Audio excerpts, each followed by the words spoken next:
E então agora testes feitos, vamos à nossa live aí, gente, começando essa nessa noite onde nós vamos falar aí sobre hermetismo. E para a gente começar então, queria que vocês dessem uma boa noite com muitas boas vibrações, muita luz ao doutor Wilson Gonzaga, médico, psiquiatra, fundador do Instituto Hermes de Desenvolvimento Humano e atuante aí na área há vários e vários anos, né, Wilson? Isso aí, a batalha, um buscador. Aí. Um Isso buscador da aí, verdade, né? Assim como todos nós. isso aí, mesmo. Alguns anos na estrada aí. Né? A voz da experiência hoje vai nos falar um pouquinho, então, sobre. Opa, quero ouvir também. Ela vem, a voz da experiência vai falar hoje, eu quero estar no gargarejo. Sobre o hermetismo, né? A gente estava conversando aqui para a gente conversar assim com vocês, trazer um pouquinho da nossa visão sobre o que é o hermetismo na nossa vida, né? O hermetismo como um caminho de vida a ser seguido, como realmente uma filosofia e uma postura em que a gente consegue ver, né? Uma ótica para a gente ver o mundo. Então acho que vai ser um bate-papo muito legal aqui com o Wilson Gonzaga. E bora lá, né, gente? Vamos começar? O que você acha, doutor? Vamos começar? Bora, vamos lá. Então, Vamos. para a gente começar, gente, como de praxe nas minhas lives, eu peço sempre que a gente tenha um minuto assim para dar 3 respiradas profundas para que a gente possa se conectar, né, como uma grande egrégora que a gente está aqui, para que nós possamos também transmitir uma maestria maior aquilo que vocês estão precisando ouvir nesse momento.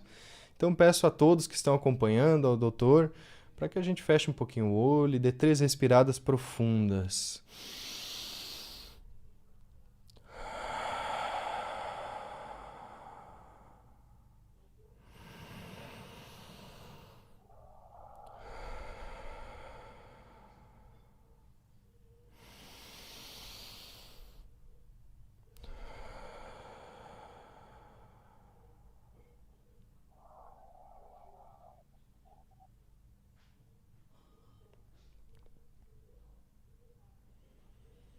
Muito bem. Agora mais presentes nessa live, mais presentes nesse nosso encontro ao vivo. Eu queria começar dizendo que essa vai ser uma live, um bate-papo, onde a gente vai estar falando sobre hermetismo nos aspectos mais cotidianos, né? Mas também na profundidade que é essa filosofia do hermetismo, na profundidade do nosso entendimento sobre ela, né? Que é isso que a gente pode estar falando. E é um assunto pertinente a muitas pessoas que acompanham aqui o canal do Wilson Gonzaga também. E eu acompanho o canal dele há uns 4, 5 anos, mais ou menos. Foi uma grande inspiração para que eu começasse os meus estudos, para trazer a público, né, esses estudos também. Então, vai ser uma honra ter esse bate-papo. E para a gente começar, eu queria pedir para o doutor, qual a sua visão sobre o hermetismo? O que tu sente, assim, né? O que tu vê que é o hermetismo? Cara, assim, a minha história com o hermetismo, eu acho que assim ela continua, porque a impressão que eu tenho é que eu já sou dessa tribo antes de ser Wilson Gonzaga. Porque desde criança, essa fantasia de ser um alquimista, assim, para mim era tudo. Eu queria ficar invisível, por exemplo, desde pequeno. E, aliás, eu achava que eu ficava invisível às vezes. Eu tinha certeza que eu estava invisível. E eu, uma vez quase morri, porque eu peguei, minha mãe tinha úlcera, eu peguei lá todos os remédios dela, porque eu tinha certeza que eu estava inventando a poção da invisibilidade, que eu ia tomar aquilo e ia ficar invisível. E ia mesmo. E é Só que depois mesmo. não ia voltar mais. Não ia voltar mais. E, assim, sempre quis, brincava com isso, queria saber disso, queria filme de magia, até que um dia, né, eu me encontrei com. Bom, não é à toa que assim que eu me formei, eu montei a minha empresa, que chama Instituto Hermes. Hermes nada mais é do que Hermes Trismegistus, em homenagem a Hermes Trismegistus. Então, ele sempre esteve balizando a minha vida ali. E quando eu me encontrei com o Caibalion, foi em 1990. Nossa. Então, já temos algum tempo. Nós estamos em, em 1920, É. já são 30 anos. Aí eu me lembro que eu li e fiz uma dedicatória no Caibalion. Assim, depois de lê-lo, algo entendê-lo, bem pouco, algo senti-lo, um tanto. Eu dedico esse livro a mim mesmo, não com um gesto de egoísmo, mas por um gesto de amor. E desde esse dia eu venho lendo esse livro, até hoje. É o meu livro de cabeceira. Quase, para não dizer diariamente, mas quase que diariamente eu leio algum pedaço dele. Então, que tem ali o Caibalion, ele é, para quem não sabe, ele é um livro assim que fala sobre o hermetismo, né? E que foi escrito em 1910, se eu não me engano, por William Atkinson, Walker Atkinson. Acho que foi ele. Ninguém sabe direito. E o cara é tão magnânimo que ele nem assinou o nome dele, né? Ele colocou 3 iniciados. Então, eu venho até hoje lendo esse livro para me entender melhor na vida. Então, isso é que significa, para mim, significa um caminho a ser, um caminho que eu estou trilhando há 30 anos e me sinto ainda iniciante, para falar bem a verdade, de fato mesmo.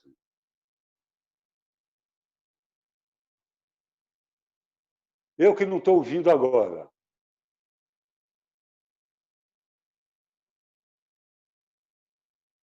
Eu não estou te ouvindo agora, Yuri.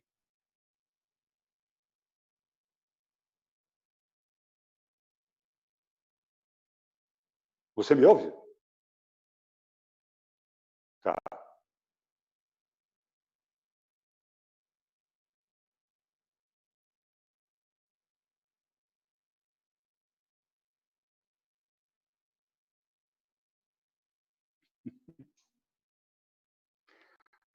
Agora congelou. Voltou.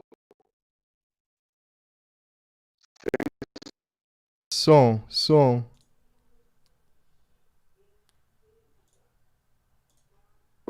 De novo. Hey. Opa. Ah, meu Voltou. Deus. Desculpem, gente, desculpem. Tô com problemas técnicos aqui. Já tentei arrumar e não tá tendo jeito, mas vamos lá, consegui agora. Espero que não dê de novo, pela bênção de Hermes. E eu tava falando antes de dar o problema, né?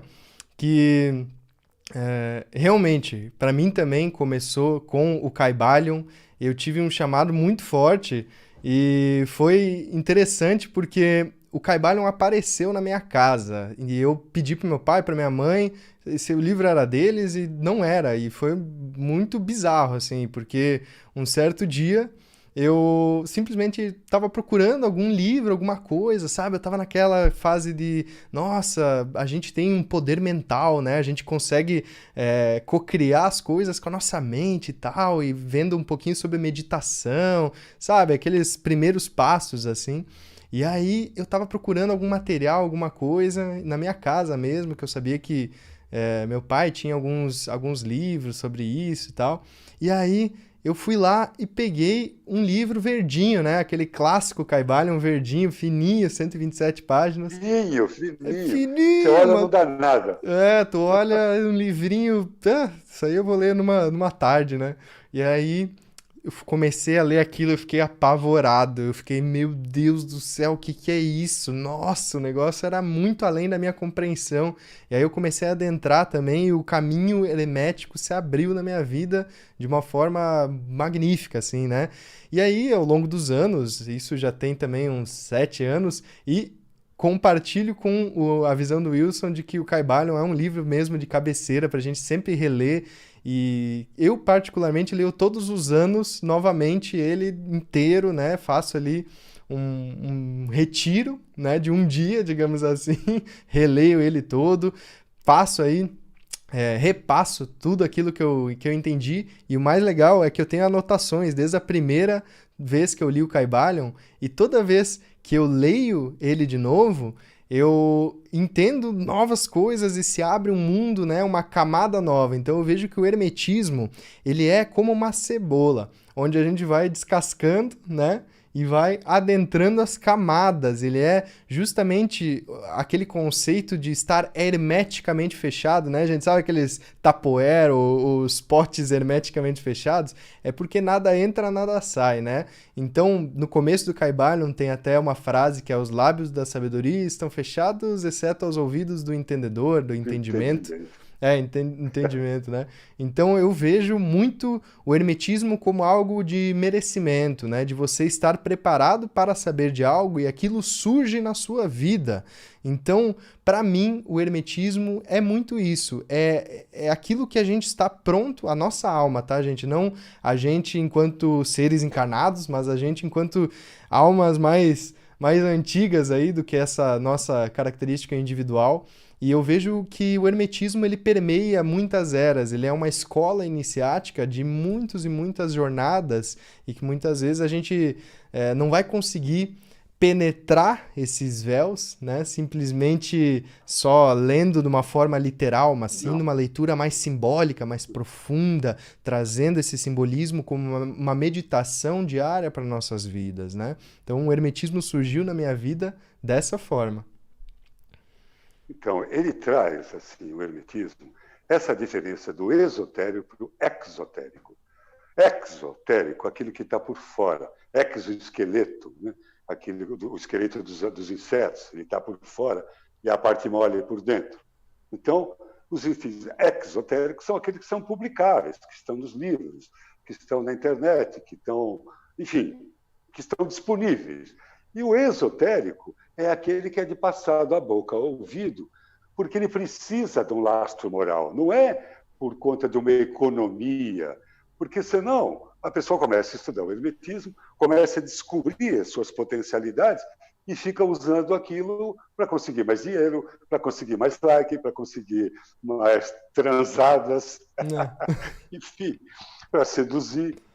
Então, o hermetismo ele vem assim como uma proposta de consciência. Então, ele só pode ser compreendido quando a pessoa tem um lastro e uma utilidade para aquilo. Uma das coisas assim que eu, na minha vida, assim, sempre que estou mergulhando nesse universo desconhecido e que me vem alguma coisa, eu sempre procuro. Para quê? Por quê? Como que eu vou utilizar isso na prática para ser um ser humano mais consciente? O que vai me dizer que eu tenho que bater o tambor virado para o leste, para o oeste, tá? Não. O que é realmente? Como é que eu posso usar isso para o meu engrandecimento? E o hermetismo, ele não dá muita brecha para a milonga. Porque quando a gente entende o que ele quis dizer, já pode aplicar. Perfeito. Então, não era uma coisa de uma escola de reserva de poder. Só os nossos queridos afiliados à nossa escola é que podem saber disso para levar vantagem na vida. Era como a escola pitagórica, que o cara que tinha que ter lastro moral para poder aprender com ele. Não bastava ser inteligente, tinha que ter lastro moral. E esse é o hermetismo. E isso é a diferença de esotérico para exotérico. Exatamente, eu compartilho muito, muito com essa visão e até é um dos pontos principais que eu friso, principalmente nos meus cursos, nas minhas mentorias, que é a primeira coisa, gente, para a gente seguir um caminho esotérico e não exotérico, é saber sobre a nossa verdadeira vontade, né? Eu chamo de verdadeira vontade, que é uma, não é duas, é uma, e é alinhada na vertical, ou seja, é para cima, né? Nas virtudes do amor, nas virtudes morais de altruísmo, de irmandade, porque eu particularmente sinto que poder nas mãos erradas é péssimo, né? É melhor a pessoa nem ter. Então, essa ideia de verdadeira vontade, ela é, tipo, a oitava superior dos desejos mundanos, né? Então, eu vejo que os próprios véus herméticos, eles vão se abrindo conforme você vai se alinhando com essa verdadeira vontade, com aquilo que o rei Salomão, né, dizia da sabedoria verdadeira, do coração, né? A sabedoria que pulsa a vida em todas as regiões aí.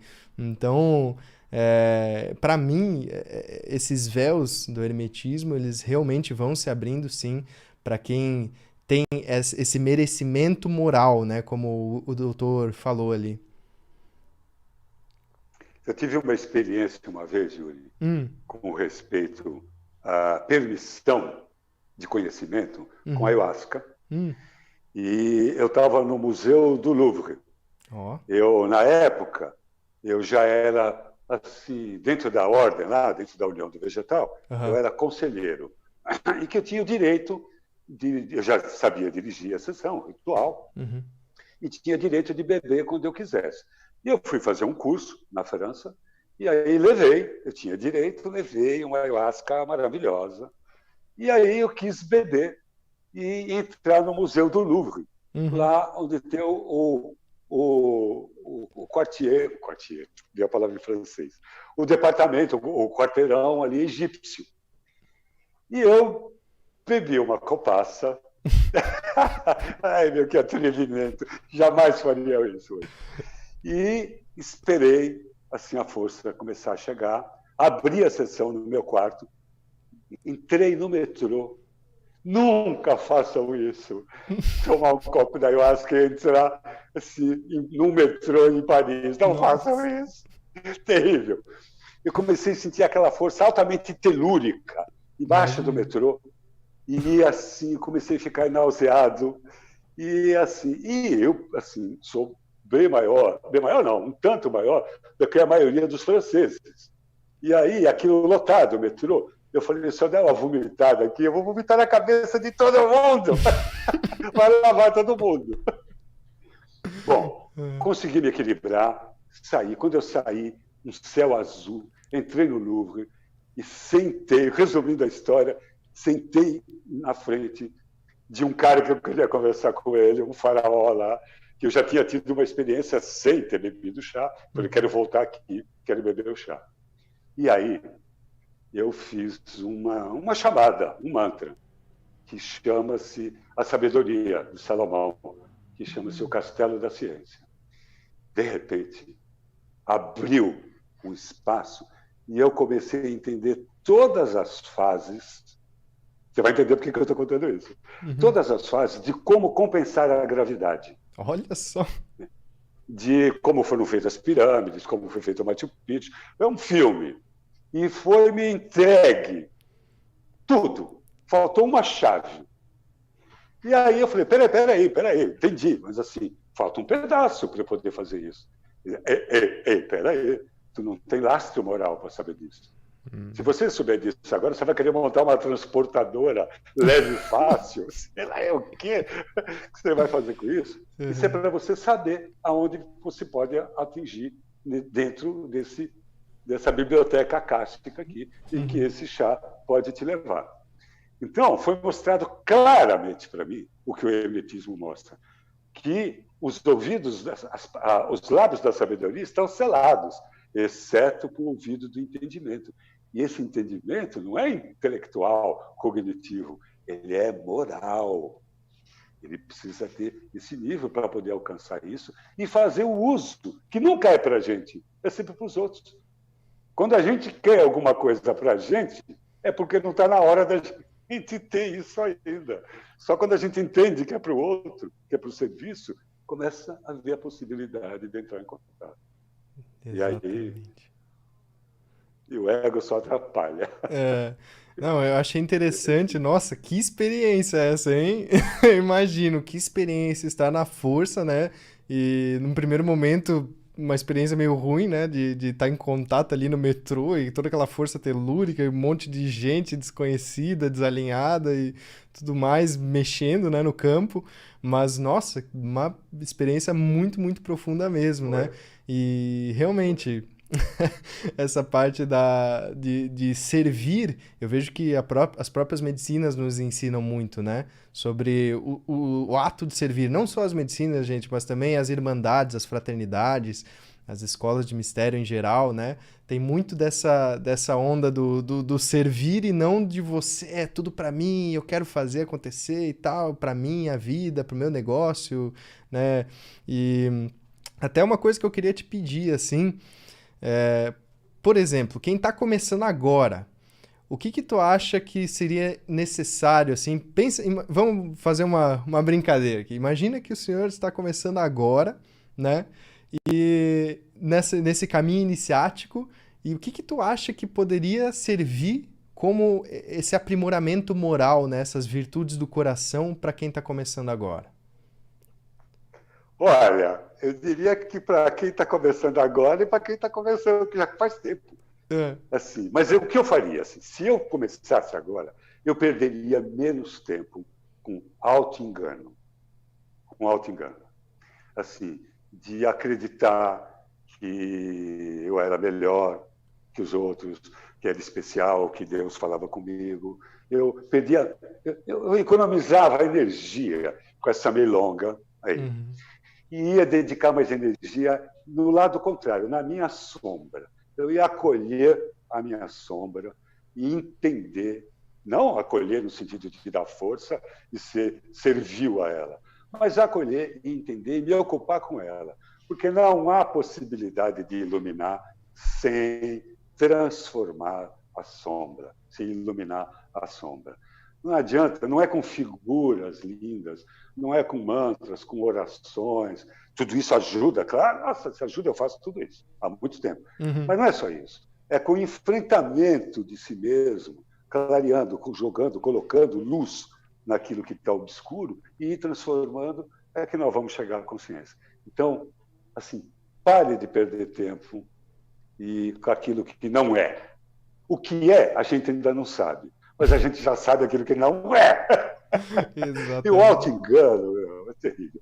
O ego é um problema. Cuidado com o ego. Especialmente se o cara tem talento. Se a pessoa é feia, pobre, burra,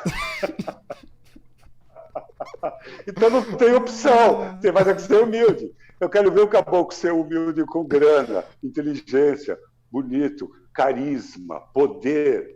E aí transcender tudo isso, ver que tudo isso é poeira, Ilusão. e aí encontrar a humildade, a sabedoria ali. Ali é que é o teste. Profundo, profundo isso aí mesmo. Nossa, realmente. E nessa questão do ego, assim, né? Tu que é formado, é médico psiquiatra já há anos, trabalha aí com o pessoal, conduz rituais e faz todo esse trabalho de abertura. O que que tu diz, assim, sobre esse enfrentar do ego? Eu vejo que tem uma grande diferença que as pessoas se confundem, que é, tipo, eliminar o ego, né? Ou enfrentar o ego, porque tem gente que fica nessa, né? Isso aí. Porque eu como psiquiatra, quando eu escuto alguém dizendo assim que vai destruir o ego, me dá um medo. Eu falo, vai psicotizar, vai pirar. Não, não é isso. Assim, de tudo que eu já ouvi, assim, existe uma metáfora do Gurdjieff que eu acho fantástico sobre o ego. Eu acho muito legal. Ele coloca uma coisa que ele diz assim: o ego é o ovo. Então, nós somos a avezinha. Sem o ovo, nós não conseguimos nascer. Então, precisa de uma estrutura que nos defenda do meio ambiente quando nós somos frágeis. Então, e ficamos lá dentro e esse é o ego.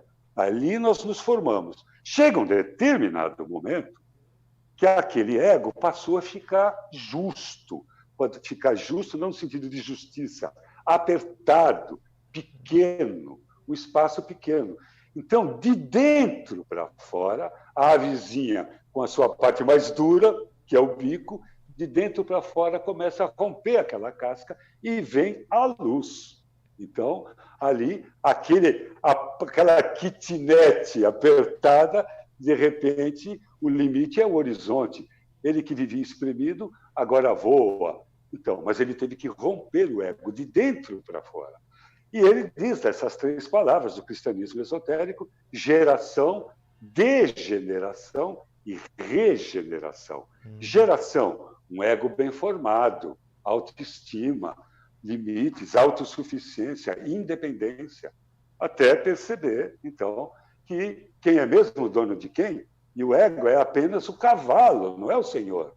E aí eu entendo isso e degenero o ego no sentido espiritual, quer dizer, entendo quem é mesmo o dono de quem. E ele para de consumir a energia, assim como se ele fosse o dono, e aí eu desmonto isso, e aí crio a verdadeira personalidade, que é o eu sou. Menos sou eu e mais eu sou, que é a fase de regeneração. Então, geração, formou um ego bem feito. Degeneração, transmutar esse ego, entender que esse ego é apenas um veículo, não o fim, é apenas um meio. E para a regeneração do eu sou, e aí sim assumir a nossa verdadeira essência. Aí. Então, o ego é nosso amigo. Ele tem que ser entendido, tem que ser transcendido e é diferente de egoísmo, né? De achar, porque ele é necessário para essa experiência de individualidade que nós temos. O Criador, na sua potencialidade centrífuga, pau, se partilhou em tantas faíscas para guardar a unidade, urgiu a força centrípeta originada para o centro, e isso é o ego, para aglutinar essa força. Então, ele é necessário. É só para isso que ele serve, não é para nos sentirmos do umbigo do mundo. Até que a gente entende que somos todos um. Quando percebemos que somos todos um, aí começamos a perceber o verdadeiro valor do serviço. E aí podemos usar o conhecimento em prol dessa direção. E não para ficar mais rico, para ganhar mais like, para ficar mais bonito na foto, para comer mais mina. Exatamente. Teve uma época da minha vida que eu fazia isso. Ai, meu Deus. Muito truque. Era truque. Truques mágicos, né? Para fazer isso acontecer. Mas então, muito legal essa analogia, né? Do ovo, assim, com o ego. E isso me fez... E isso me fez refletir bastante, assim, sobre aquilo que a gente estava falando no começo da live, sobre a questão do Kybalion, que tem as 7 leis herméticas e tudo mais. E uma coisa que eu falo muito, por exemplo, no meu treinamento da chave da sabedoria oculta, que é justamente transformar o conhecimento em sabedoria, né? De a gente conseguir usar isso da melhor forma com a sabedoria do coração, que é os princípios ali que eu sigo do Rei Salomão, né? Que é um grande mestre para mim, uma grande consciência iniciática que veio, né, para nos ensinar, assim como Hermes Trismegisto. E eu queria te pedir, assim, na tua visão, como que a pessoa poderia, então, usar as 7 leis herméticas, assim, principalmente, eu acho que a lei do mentalismo, né, para ter esse senso de altruísmo, esse senso de transcender o próprio ego? É boa, isso aí é mágico. Essa pergunta ela é transformadora. A gente tem que entender assim, que tudo começa com a gente mesmo. Né? Eu até brinquei com isso, cara. Ding-dong! Em caso de despressurização da cabine, cairá uma máscara na sua frente. Coloca primeiro em você e depois vai auxiliar a quem precisa. Então, antes da gente sair querendo salvar o mundo, nós precisamos nos conhecer. Nós precisamos saber onde é que nós estamos, nós precisamos cuidar das nossas feridas, da nossa inconsciência, antes de mais nada. Não quer dizer que a gente tem que iluminar para sair amando e para poder servir, mas é necessário que a gente olhe para a gente e que tenha esse sentido de sinceridade, de honestidade consigo mesmo. Então, começa com o amor próprio. Só através depois do amor próprio que nós vamos poder conhecer as outras dimensões do amor e amar o outro. Né? E aí perceber o amor ágape, que é o amor incondicional. E que a gente começa a entender que não tem a ver com o sentimento. O sentimento ele está muito preso ainda ao ego. Esse tipo de amor, esse tipo de altruísmo, esse tipo de compreensão tem a ver com a atitude, e não com o sentimento.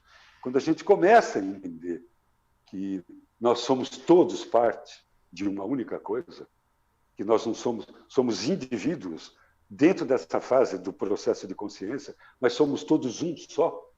E eu começo a olhar o meu irmão como um pedaço de mim, e aí eu começo a entender melhor essas dimensões do amor. Aí fica mais fácil entender que o amor não é um sentimento, é uma atitude, e que é um caminho de aprendizado.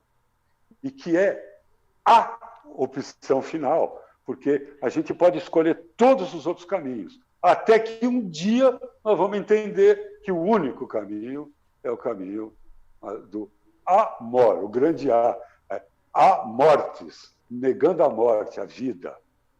Então, esse é o único caminho. Agora, tem que começar por si, eliminando o auto-engano. Nós somos tão especiais como qualquer outra pessoa. Então, a gente vê, por exemplo, super bem intencionado, as pessoas dizendo, pô, eu canalizei uma força. No mundo da ayahuasca, assim, nossa, tem muita coisa séria, mas tem muita ilusão bem intencionada, às vezes. Assim, eu me lembro de uma época, Yuri, que em São Paulo tinha 3 São Francisco de Assis encarnados, sabe? E era tudo gente boa, assim, e acreditava naquilo. Então tem que limitar o auto-engano. Nós estamos aqui, se nós estamos aqui, somos todo mundo aluno, nós somos alunos, estamos aprendendo, ninguém está pronto.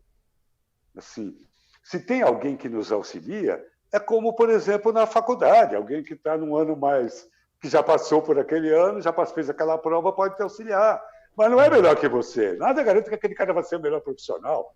Ele está no 6º ano, você no 1º, só isso. Sim. Quem que vai ser melhor profissional? Então, nós estamos todos na mesma escola. Então, não tem bom aqui, ou melhor, todo mundo é bom. É melhor do que não tem bom, é isso, todos são bons. Né? E quando a gente começa a perder menos energia com o ego, de ficar... Tem uma frase do Renato Russo que eu acho ótima. Assim, Ele tentava provar para todo mundo que não precisava provar nada para ninguém.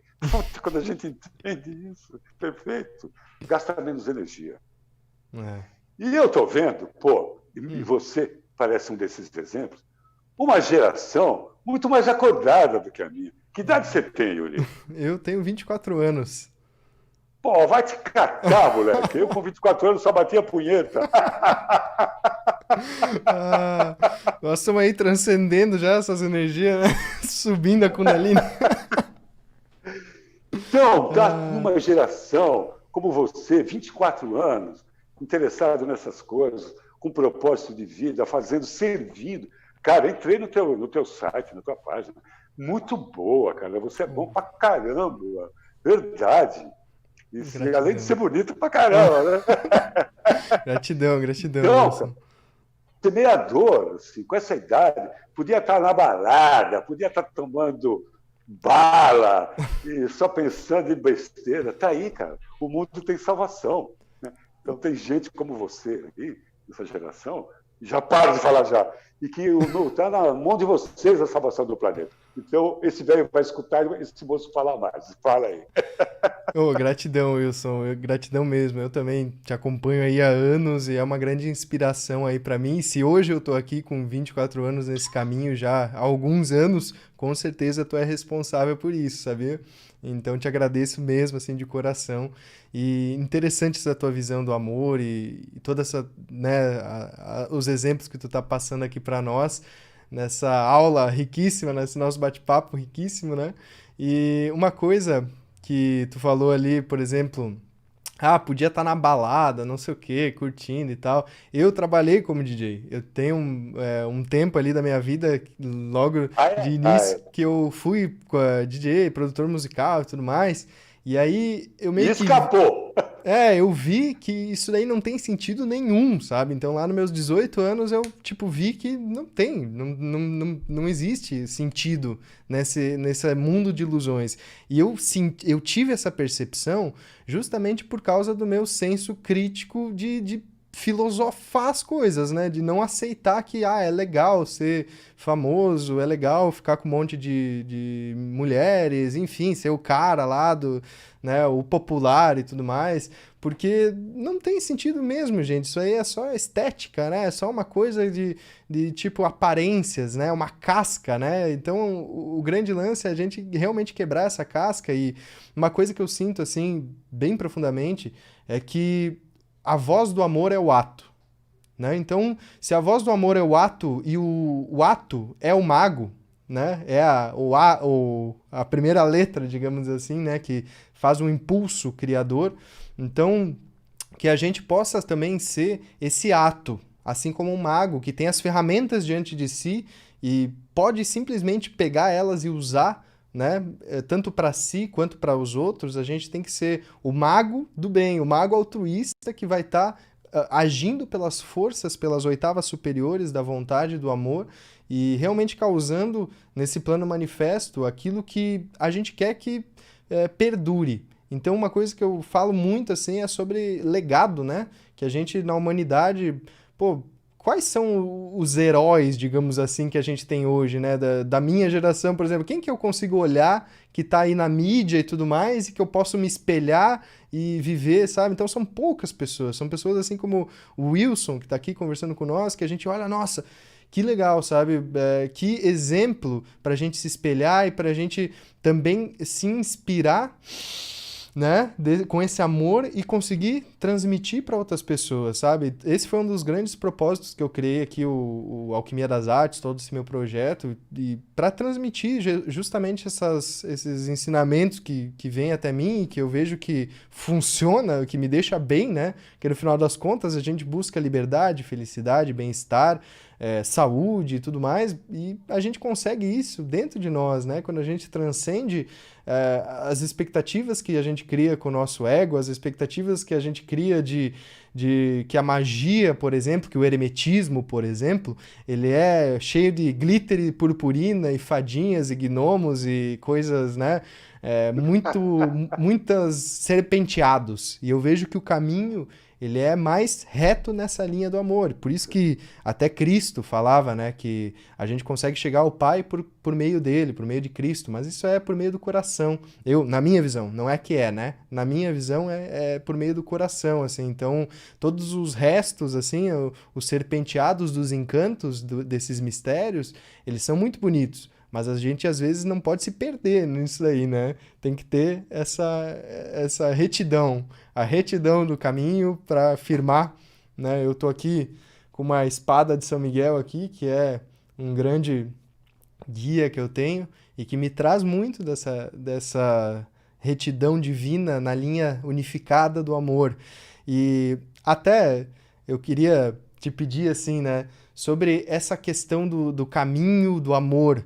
Eu vejo que muitas vezes, por exemplo, eu fui meio que auto-iniciado, tá? É uma coisa que eu nunca tive mentores, eu nunca tive mestres, eu fui aprendendo conforme a vida ia se apresentando para mim, conforme as leituras, conforme os meus estudos, né? Eu sou muito dos estudos, assim, dos livros, de realmente estudar o legado dos humanos, né? Dos iniciados que vieram antes de mim. Então, eu tenho um apreço muito grande por esse saber. E lógico, sempre com uma visão filosófica, nunca aceitando aquilo como verdade absoluta. Mas eu vejo que muitas vezes a gente se perde em meio a tantos serpenteados, a tantos nichos de informação que dizem que o certo é de um jeito e não do outro. Então, na tua visão, assim, teria como a pessoa sentir que ela tá no caminho certo, no caminho do amor, ou que aquele caminho é o caminho da pessoa?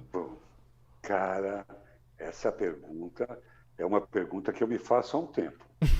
Eu acho que dá sim, mas você precisa tomar muito cuidado. Durante muitos anos da minha vida, eu estou falando da minha experiência pessoal, não significa absolutamente que ela pode ser reproduzida por todos. Mas durante muito tempo, eu tive um caminho autodidata de busca. Até porque eu não confiava muito nas pessoas. Eu Eu também. achava que as pessoas eram falíveis, como eu, e que, então, já que vai falhar, que falho eu, É. por mim mesmo. Até que chegou um determinado momento, já iniciado, quando eu tive a minha primeira iniciação, vamos dizer assim, por alguém, e que eu entendi o que era a figura de um mestre. E eu percebi, torno a dizer, no meu caminhar pessoal, em que eu caminhava sozinho até um ponto. Mas dali para frente, eu precisava de alguém para pegar na minha mão e dizer, olha, é por aqui.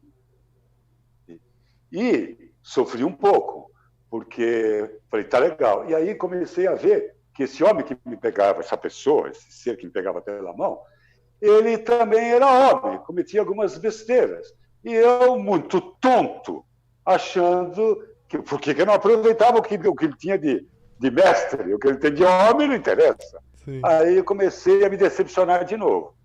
Aí depois de novo, aí tive uma experiência com um mestre não corpóreo. E aí falei, peraí. Tá. E aí comecei a aprender. E estou num ponto que está sendo me exigido aprender pelos poros, que não é mais lendo, que não é mais estudando. E eu não sei muito bem como é que é isso, mas estou indo.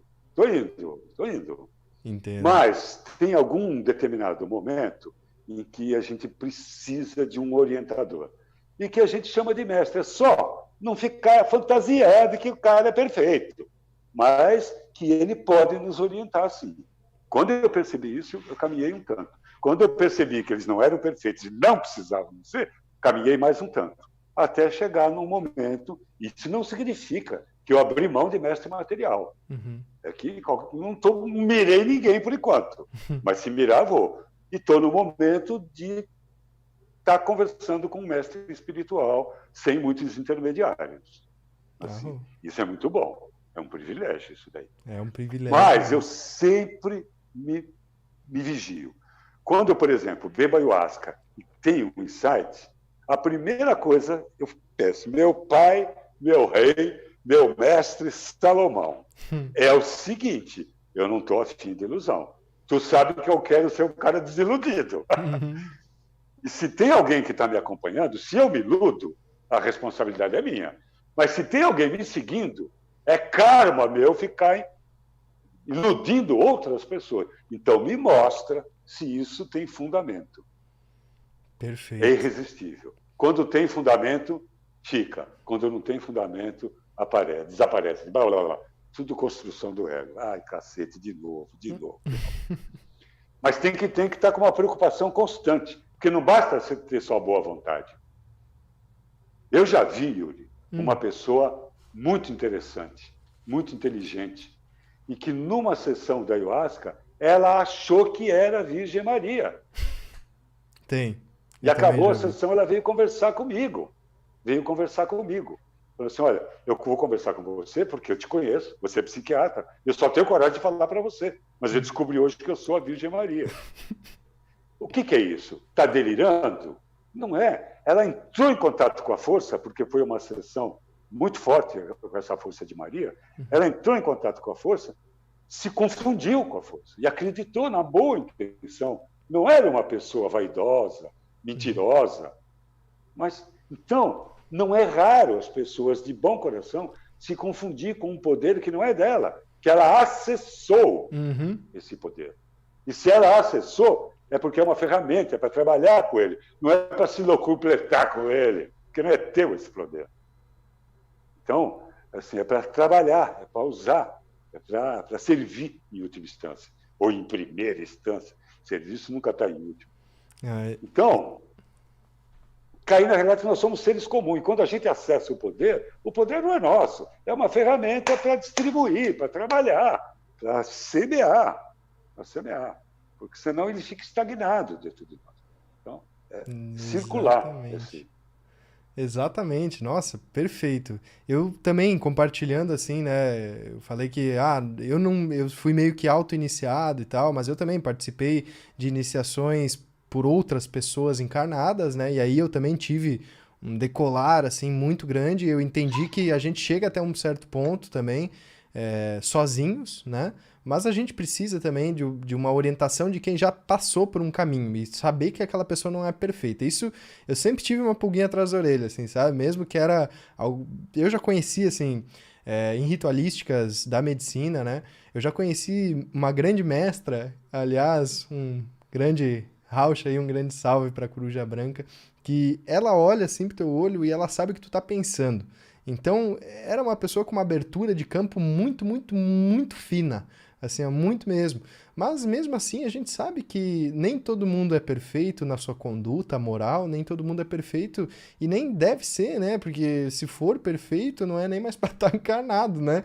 Então, o perfeito não evolui. Por isso que a gente não pode ser escravo das perfeições, né? É preciso que a gente assuma as nossas vulnerabilidades para também ir atrás de um mentor. Eu gosto de chamar de mestre só aqueles que já desencarnaram. Então eu particularmente chamo de mentor, guia, guru, seja lá como for, né, um professor, mas eu entendi também a necessidade de a gente ir atrás, sim, do mentor que nos mostre, às vezes, o caminho. Será que a gente está seguindo esse caminho do amor mesmo ou será que é uma autoilusão, que nem o doutor falou ali, de que, às vezes, eu também já vi em rituais, de que a pessoa desassocia um pouco a persona, não sei como é que chama isso tecnicamente, né, na linguagem da psicologia ou da psicanálise e tal, mas desassocia, parece, o caráter, a persona, o ego, e a pessoa confunde, né, embaralha ali, será que ela é aquele indivíduo, será que ela é aquele localizador, aquela entidade, será que ele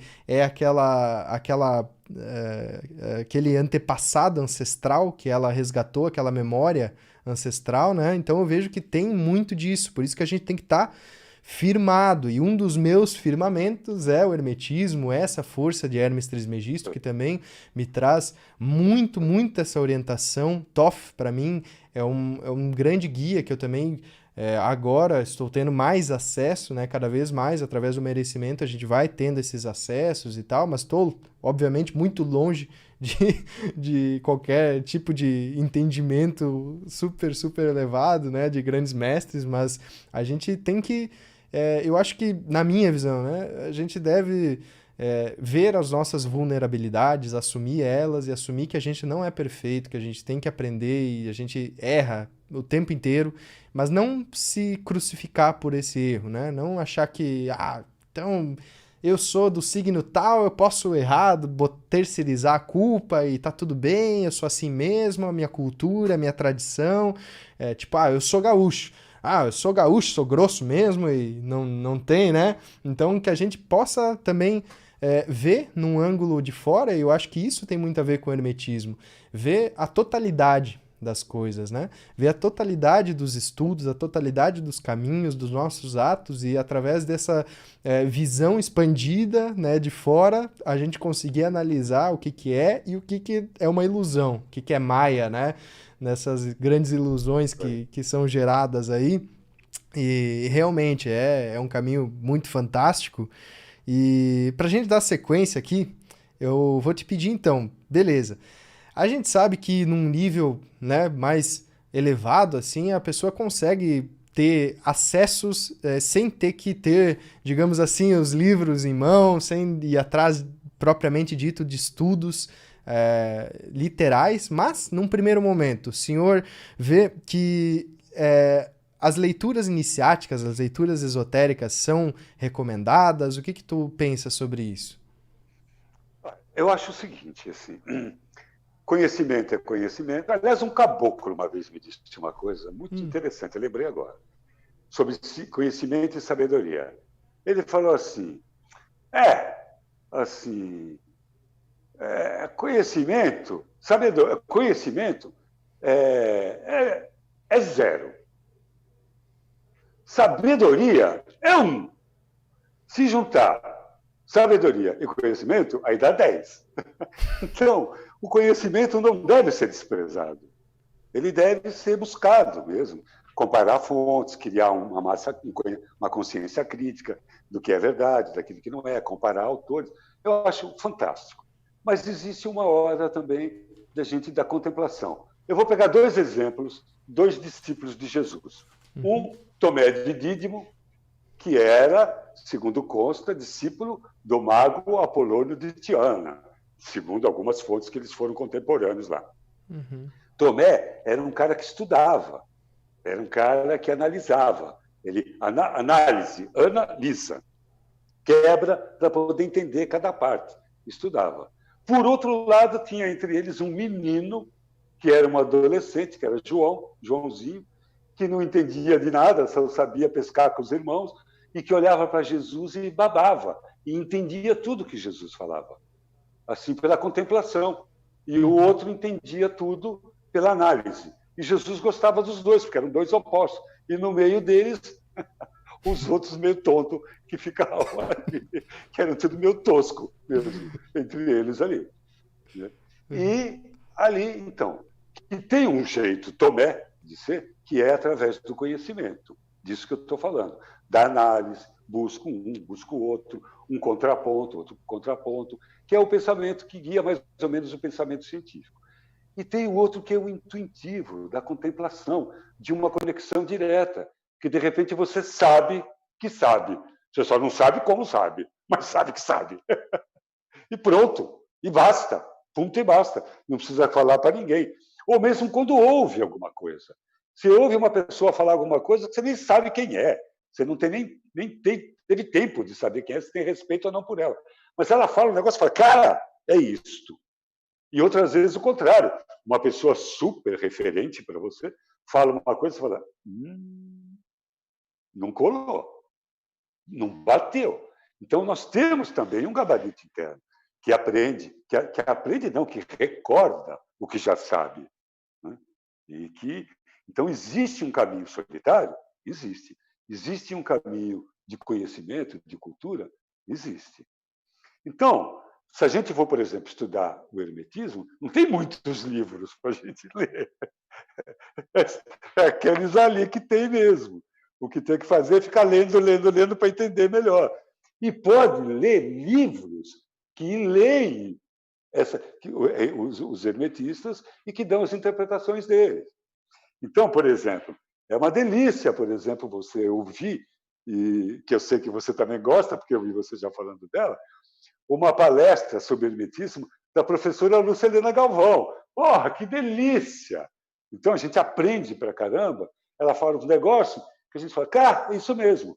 E fala outro que você fala, não tinha pensado nisso. Então, estou estudando o que outras pessoas pensam sobre esse assunto. Então, eu acho super válido isso. Inclusive, pessoas que pensam diferente da gente. Assim, que é legal ouvir essas pessoas. Que você fala assim, nossa, é bem diferente do que eu acho, mas eu quero ouvir o que ele acha, porque universidade. Até o dia que a gente aprende mesmo com a voz do mestre, que fala dentro do coração da gente mesmo, nitidamente. Nada contra os templos, nada contra os mestres, nada contra os livros. Mas vai chegar a hora que o homem vai perceber que o seu verdadeiro templo é o seu corpo. Que o verdadeiro mestre fala dentro do seu coração. E que o grande livro é a mente. Pero hay que lela, porque aí começa tudo. Porque tudo começa com a mente. É o primeiro princípio.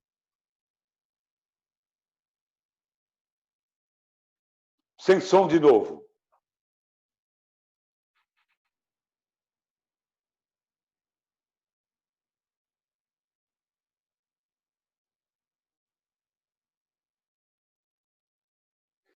Eu estou querendo fazer uma pergunta para você, a hora que Ah,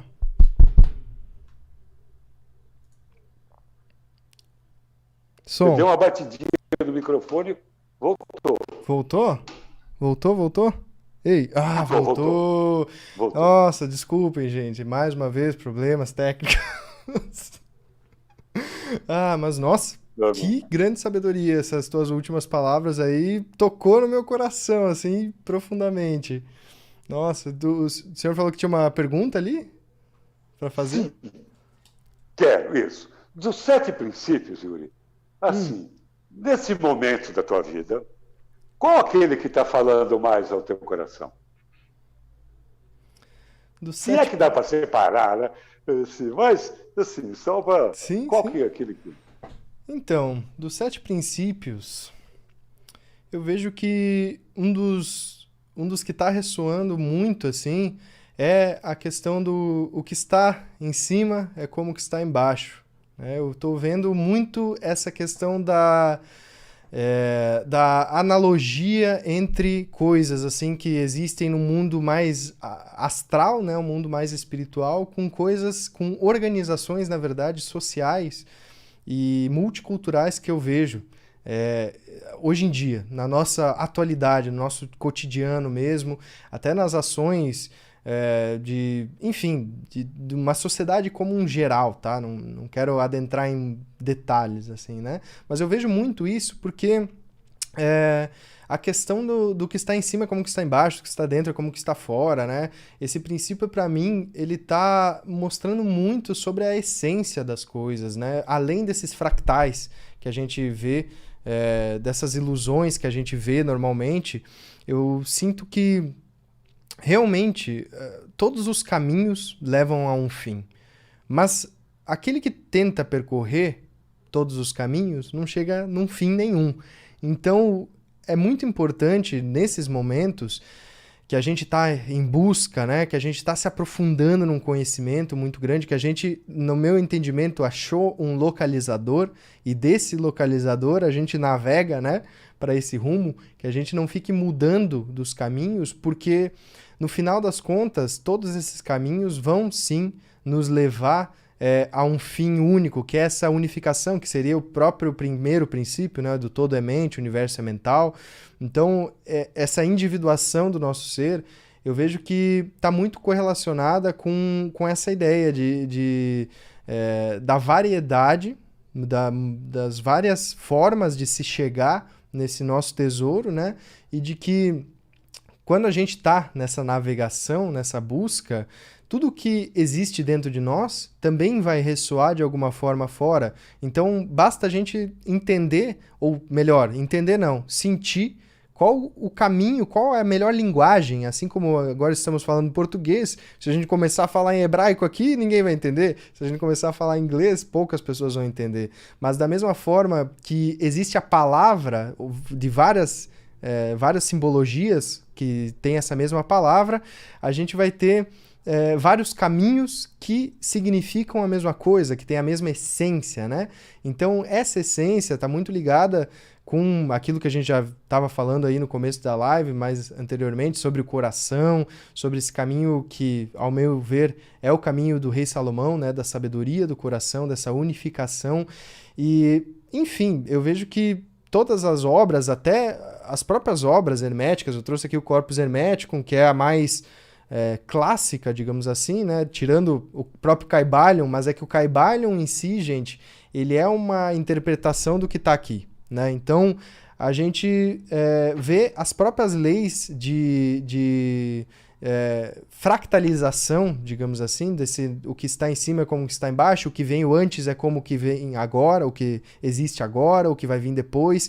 Então eu vejo que existem esses ciclos, existem essas adaptações, mas o que a gente tem que ter olhos é para a essência, quando a gente está falando em uma leitura, é ver com os olhos do entendimento de um filósofo, né? De se perguntar por quê, e não só como um filósofo, mas como um sábio, que sente na essência e não precisa também de 1001 explicações e confusões, muitas vezes, intelectuais, para conseguir chegar naquilo que o hermetista chama de nous, que é a inteligência. Então, nous, para mim, está muito relacionado com o estudo, está muito relacionado não só com o estudo leitura, mas com o estudo de si mesmo. Porque assim como eu pego, às vezes, um livro e eu tô lendo ele, por exemplo, vamos fazer uma experiência, vamos abrir o livro aqui em alguma página, vamos ver se... Olha só. Vou ler um pequeno pedacinho aqui, tá, gente? Que eu abri aleatoriamente, foi bem certinho a crátera e a unidade, a mônada, tá? Hermes, no versículo 1 aqui ele fala, posto que o Criador criou o mundo inteiro, não com as suas mãos, mas com a sua palavra, ou seja, logos, concebe-o como sendo presente e sempre existente, como o autor de tudo e aquele que é um e único. Olha que lindo, gente. Eu chego a me emocionar assim, porque é isso. O Criador, ele é uno e na mesma forma que eu abro aleatoriamente aqui, leio algumas palavras, se eu estou na conexão com o que existe fora, assim como o que existe dentro, eu conecto realmente e consigo chegar a esse entendimento mais profundo. Então, nesse momento, eu estou vivendo essa lei, assim, junto com várias outras, né? E, enfim, é isso aí. E você? Qual das leis, assim, o que tu tá sentindo nesse teu momento, na tua jornada? Olha, assim, os 7 princípios, eles são motivos recorrentes ferramentas para eu me examinar. E eu tenho trabalhado muito com o sexto, o princípio do gênero, e o primeiro, o que é o pensamento masculino e o que é o pensamento feminino. E como eu gero ideias trabalhando com essas duas polaridades do meu pensar. Isso tem me despertado para a diferença que é pensar e ter pensamentos. Ter pensamentos é uma forma feminina, negativa, receptiva, e que não exige presença. E pensar é um polo, é positivo, ele é gerador. Então, eu tenho cada vez mais lidado com isso, aplicando esses princípios, cuidando para que não coloquem ovos de chupim no meu ninho para eu cuidar. Aí, quer dizer, verdades da religião, da sociedade, da política, da própria ciência, e que eu crie. Então, eu fico usando o meu pensamento feminino para fecundar, para gerar e para dar nutrição para os meus pensamentos masculinos sobre consciência. E não deixar ele solto na mídia, criando o pensamento de que eu preciso de uma garrafa térmica mais nova do que essa, porque essa daqui já tem uma que é melhor, que ficam acreditando que eu vou ser feliz.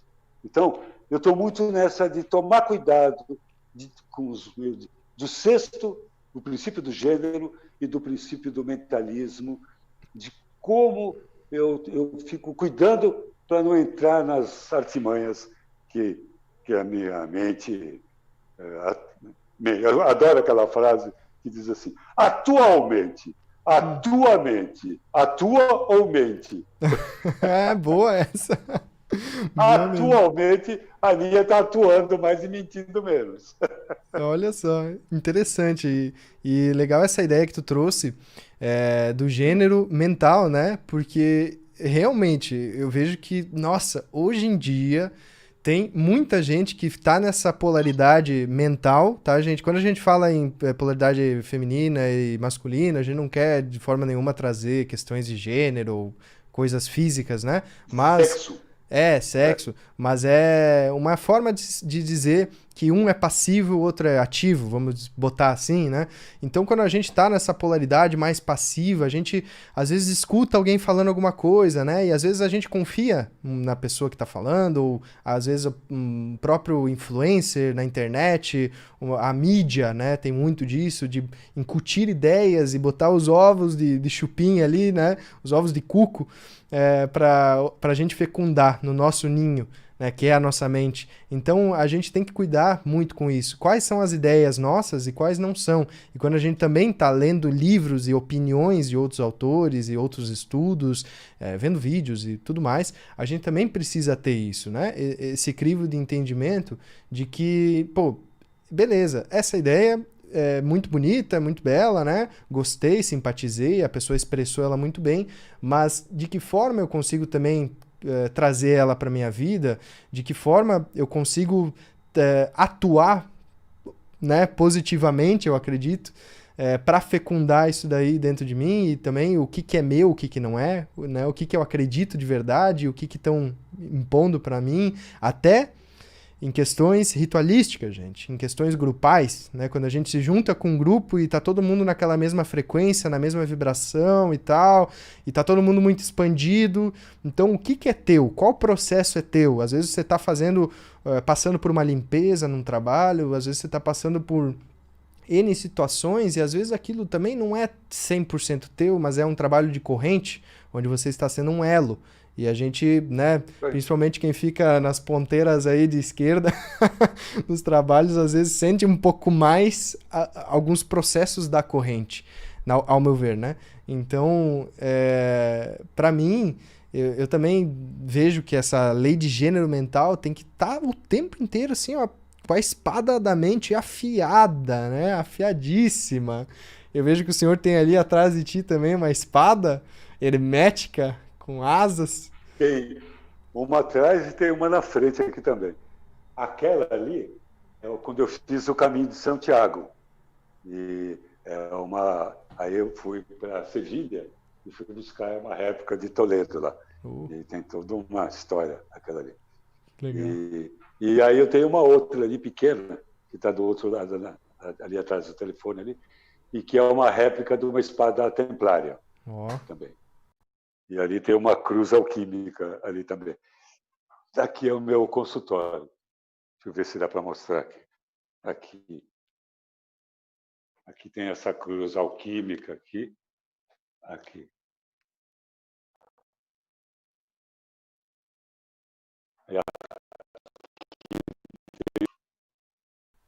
Olha só. Aqui. Oh. Uma espada templária. E aquela tem uma história bonita. Né? Mas é só uma âncora, é um despertador. A espada mesmo é imaterial. Exatamente, exatamente. Mas muito legal, né?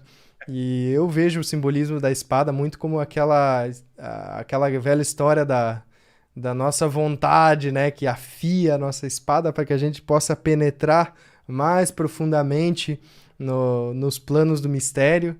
Então, assim como o Rei Arthur, né?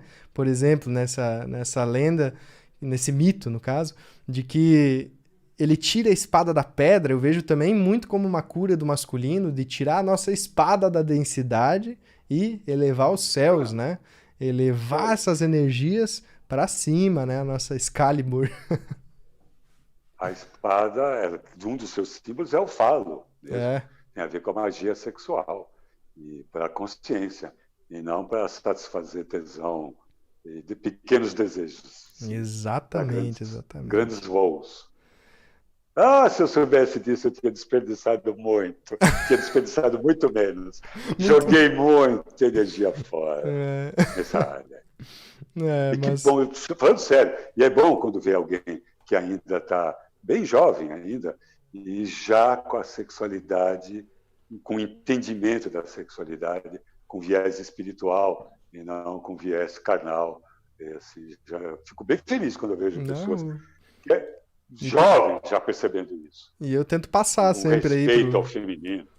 Tento passar sempre aí pro povo. Eu busco não entrar muito nos mistérios femininos, justamente porque eu acho que não cabe, né, ao homem, mas nos masculinos eu dou umas cutucadas aí na consciência pra galera acordar um pouco, né? E então, doutor, a gente já passou de 1 hora aqui. Eu não sei como é que tá a tua disponibilidade de tempo. Se dá tempo. Eu tô com fome, que eu não jantei ainda. Eu também. Vamos responder só um pouquinho, uns 15 minutos, pode ser? Vamos lá, você que manda. Vamos responder umas perguntinhas aqui da galera. Vamos ver aqui, gente. Mandem as perguntas. E eu separei aqui uma pergunta que eu vejo que tem muita gente que pede aí ao longo dos vídeos, né, dos comentários e tal, que é meio que uma pergunta geral, assim, talvez tu possa estar respondendo ela. Quais são as habilidades essenciais para um estudioso do hermetismo, né? Quais as habilidades necessárias para um estudante dos mistérios, não só do hermetismo, mas de todos os mistérios ocultos, para realmente adentrar, assim, nesse caminho? Ser um buscador incansável da verdade. Sem isso, não dá. E incansável, porque nós estamos muito densificados nesse mundo polar.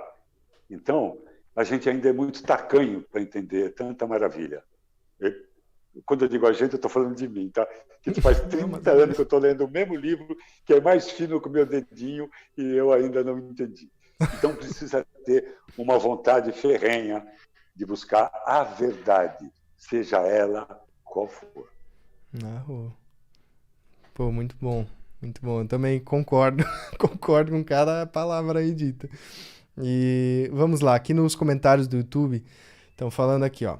Sem ser o Caibalion, qual outro livro de hermetismo podemos ler? Bom, eu indico o Corpus Hermeticum, que foi um achado, tá, gente? Foi um achado que fizeram aí nas buscas lá, acho que perto do Mar Morto, né?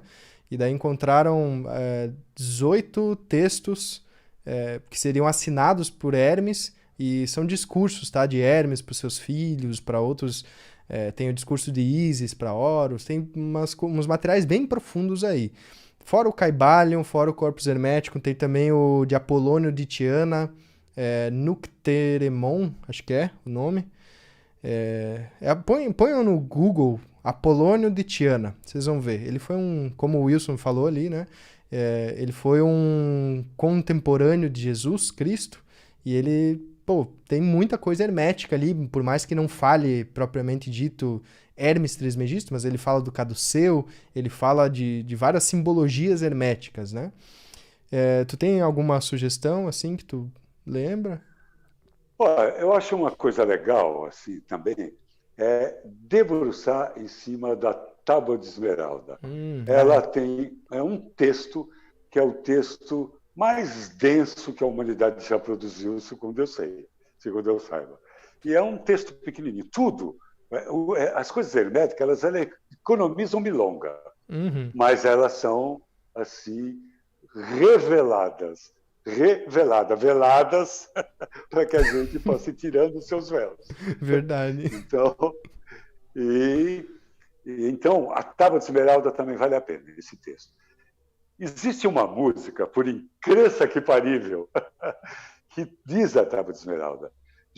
O Jorge Benjor, ele criou um álbum chamado Os Alquimistas, e que tem a música Os Alquimistas Estão Chegando, e tem a Tábua de Esmeralda, em que ele teve assim a cara de pau, feliz cara de pau, de musicar a Tábua de Esmeralda. E ficou bom pra caramba. É uma das traduções, é a tradução do Fulcanelli. Então, um jeito de você estudar hermetismo é ficar escutando essa música e procurando entender o que ela está falando.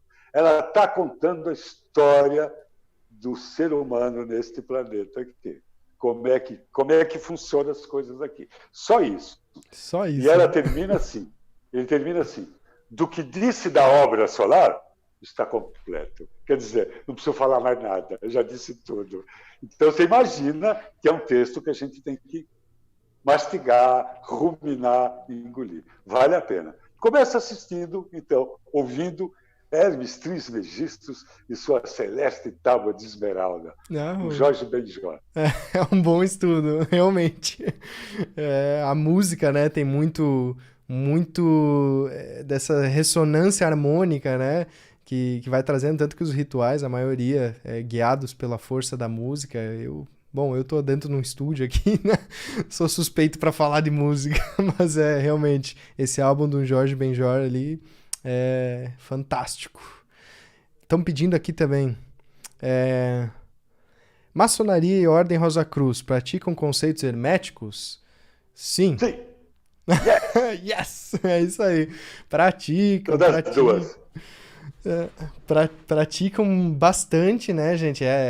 O hermetismo, assim, gente, para vocês entenderem, né, quem não tem contato com ordens e essas coisas mais ocultas, o hermetismo em si vem lá do Antigo Egito, tá, gente? Vem lá longe, que a gente nem sabe quando.